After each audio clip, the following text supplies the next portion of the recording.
Om Swastiastu, Amitopa, salam kebajikan, rahayu-rahayu, dan salam sakyang, sahabat Eyang ya. Dan Eyang ucapkan I love you full. Sekarang Eyang lagi ada di Bali dan sedang berkunjung ke rumah Bapak Sucipto ya. Bapak Cipto ya. Hari ini saya berkunjung ke sahabat saya yaitu Romo Cipto ya, yang rumahnya sangat luar biasa ya, energi atau auranya ya, ada positif dan negatif yang saling berbenturan ya. Jadi di sini pusaka-pusaka ini ada yang kuno, ada yang baru, dan ini semua bisa dimaharkan ya, berhubungan langsung dengan Bapak Sucipto. Tetapi ini dari apa ini ya Pak? Itu taring babi rusa. Taring babi rusa. Dan ini konon kabarnya tulang manusia. Wow. Kurang ajar. Bapak dapat dari mana yang ini-gini Pak? Ya, ini ada teman yang bawa, kadang ya pakai mahar, kadang tater, kadang ya dititipkan untuk dimakan. Oh gitu. Pak Cipto ini kalau di Bali itu dia adalah para suhu ya. Suhunya suhu karena semua paranormal datang ke tempat toh. Ya. Dan sangat luar biasa. Hari ini saya langsung ya, belum kemana-mana nih, langsung ke rumah Pak Cipto. Dan biasanya dia selalu monitor kemana nih Eyang, kemana ini Eyang. Tetapi hari ini saya yang datang ke tempat beliau dan ini pertemuan yang sangat luar biasa. Tadi saya waktu di telepon sama Pak Cipto, di sini ada adik saya yaitu Mona Lisa ya, lagi datang juga di Bali. Jadi orang-orang Jakarta pada ke Bali semua. Ke Bali sang monggo dari teman untuk bertanya pada Romo langsung.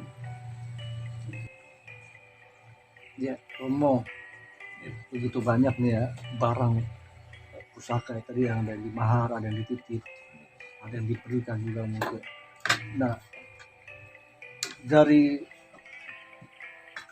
mana sih dimulai waktu Romo Cipto ini mengumpulkan setiap barang-barang? Kalau saya cerita mungkin banyak yang nggak percaya, barang-barang ini terkumpul belum lama. Jadi ya gampangannya setelah batu akik booming gitu lah.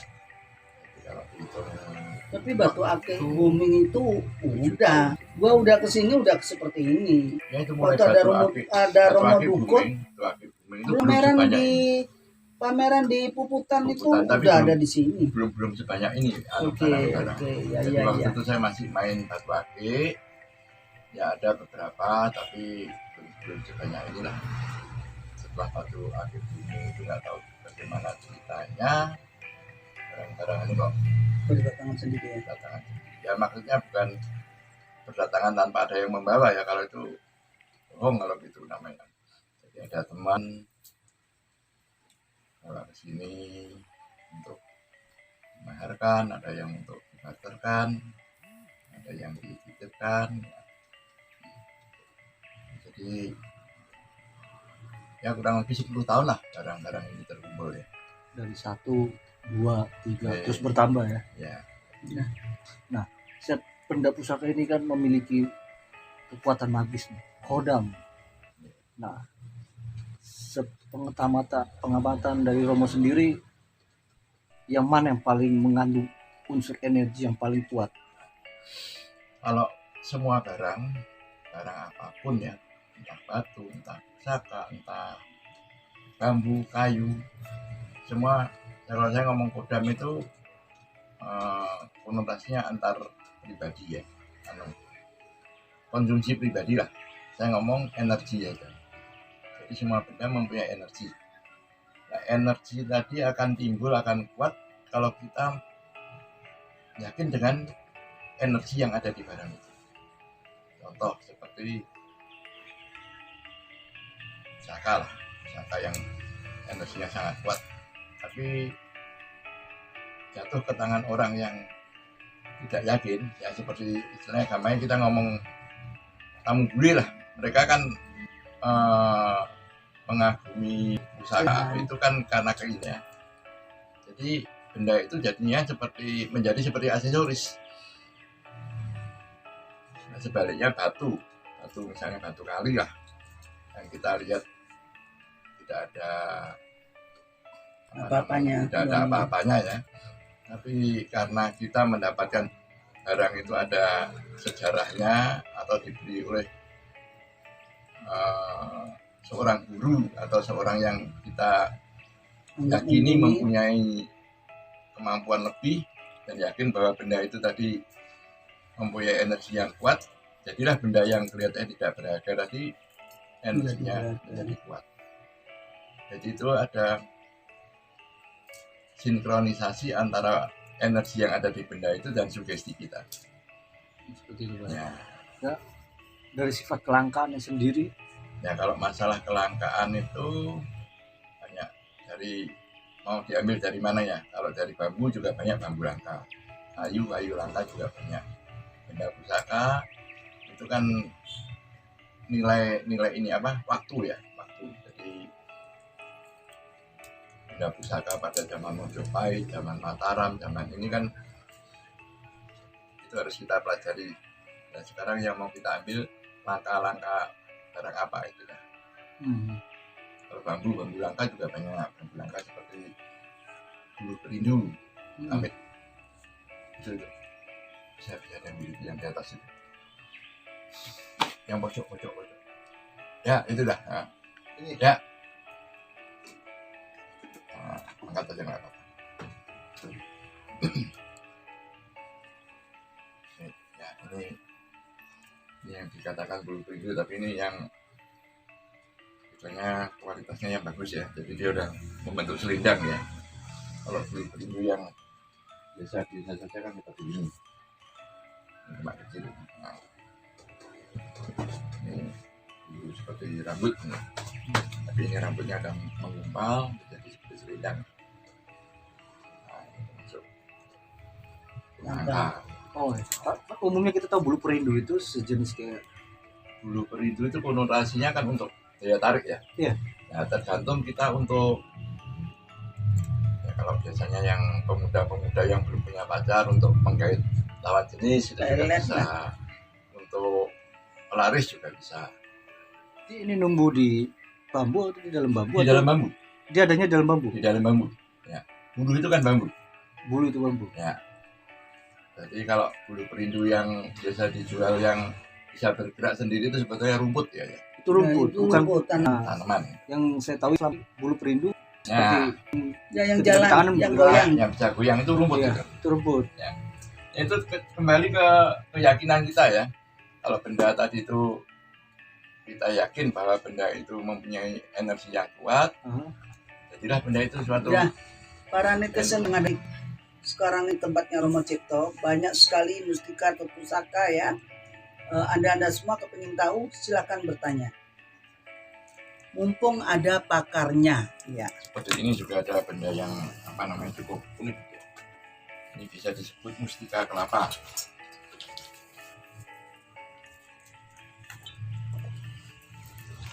Jadi ini kalau bahasa Jawa tombong ya, tombong itu Pak. Bolong. Tunas, bakal tunas. Oh iya. Bakal tunas yang ada di Tapi dalam itu ada kelapa. matanya 3 atau mata 1, Romo? Enggak, bukan masalah mata. Oh, Ini masalah mustikanya. Jadi tombong tadi itu ini dalamnya ada. ya. Fosilnya ada ya. Ya, jadi seperti fosil ya. Batu dia.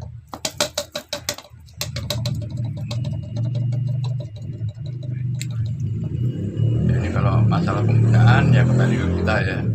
Jadi untuk pembersihan diri juga bisa, untuk pengobatan, untuk diminum airnya juga bisa. Jadi itu yang tombong. Ini mungkin prosesnya kalau saya amati prosesnya ini dia kelapa yang tua jatuh ke sungai, nyampe ke laut, tapi ada sedikit lubang dia. Akhirnya kena proses alam tadi, tombong tadi mengikat Ini kulit ya. kelapa. Ini lubangnya, Ini dan di dalam ini ada batu kocak ya. Ini sangat luar biasa. Dan Eyang sudah teliti, ini nggak ada sambungan, ada campuran. nggak ada lem-liman ya. Eyang juga pakar dalam hal begini. Eyang tahu kalau dilem atau enggak, jadi kita bisa membuktikan dan bisa dipegang ya.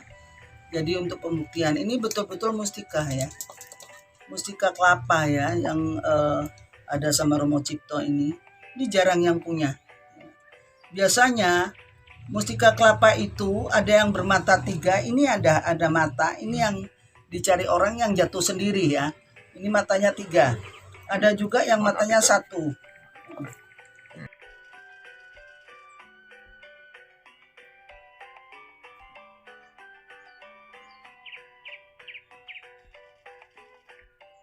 Ini sebetulnya barang ini langka banget. Jadi perlu diketahui di sini nih barangnya sangat luar biasa.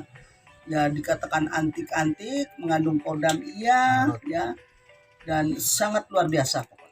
Sedikit cerita. Ini kalau pendapat saya pribadi, kalau ini yang saya ngomong dukun atau bagian yang agak nakal lah, dia bilang ini peninggalan kerisnya Gajah Mada.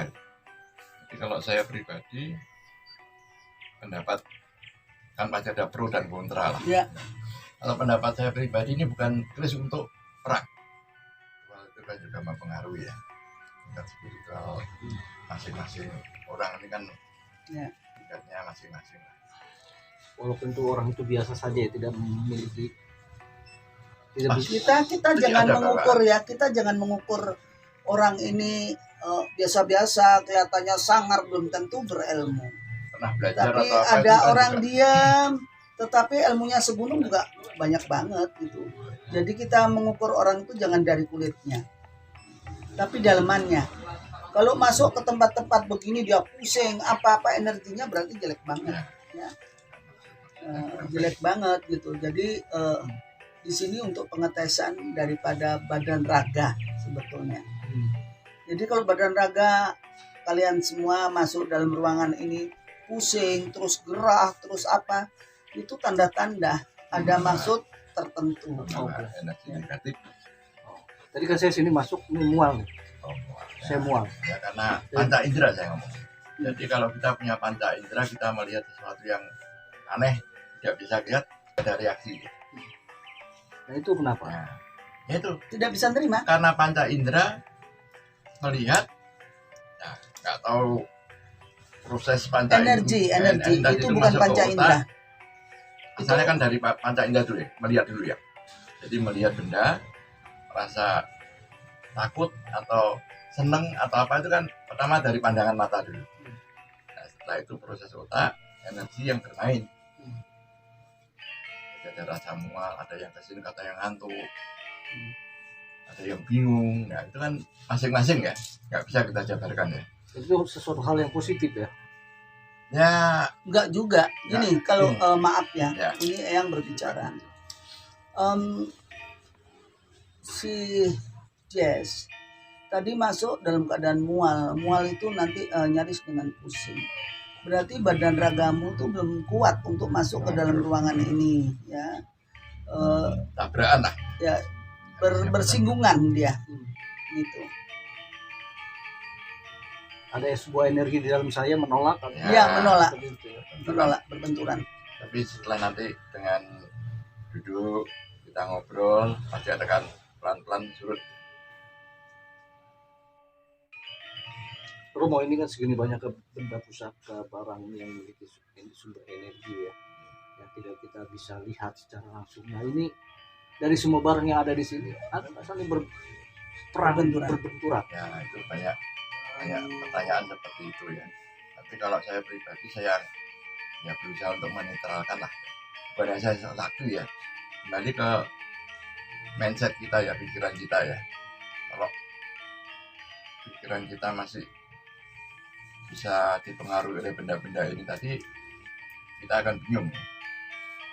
Kadang memang saya juga merasa seperti itu, tapi berusaha lah untuk menetralkan lah.